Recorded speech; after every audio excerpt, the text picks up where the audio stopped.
खरं तर तिखट आणि झणझणीत खाणारी मी, मात्र मला हा गोड पदार्थ खूप आवडतो. तर हाय, हॅलो, नमस्कार. मी सुजाता मगरे तुम्हा सर्वांचं पुन्हा एकदा स्वागत करते माझ्या यूट्यूबच्या एका नवीन ब्लॉगमध्ये.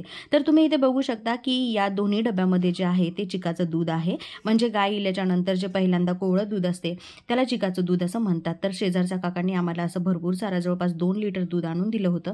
मग काय करणार, तर दोन्ही डब्यामध्ये आम्ही हे असं लावलं. त्यामध्ये शिजवण्याच्या आधी थोडंसं आपलं म्हशीचं दूध असते ते 1-1 कप टाकलं आणि असं कुकरला जवळपास अर्धा तास शिजायला ठेवलं. कारण की आमच्या घरात लहान लेकरं होतं. म्हटलं वड्या जर केल्या तर ते कन्व्हिनियंट होईल त्यांना खाण्यासाठी.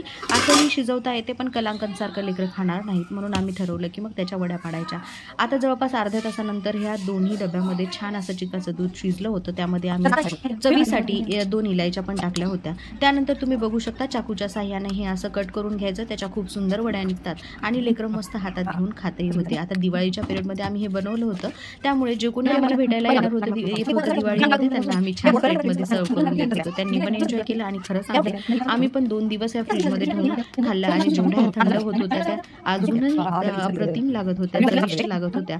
त्यामुळे आता तुम्ही कधी हे खाल्लंय का किंवा बनवलंय का? आता हे असं वड्या करण्याचा तरी माझा पहिलाच अनुभव होता, पण वड्या खूप छान झाल्या होत्या. जेवढ्या दिसायला तुम्हाला जाळीदार आणि छान दिसत आहेत तेवढ्याच चवीला पण खूप सुंदर झाल्या होत्या. आणि हो, तुम्हाला आवडला असेल तर माझ्या चॅनलला सबस्क्राईब करा. भेटूया नेक्स्ट व्लॉगमध्ये.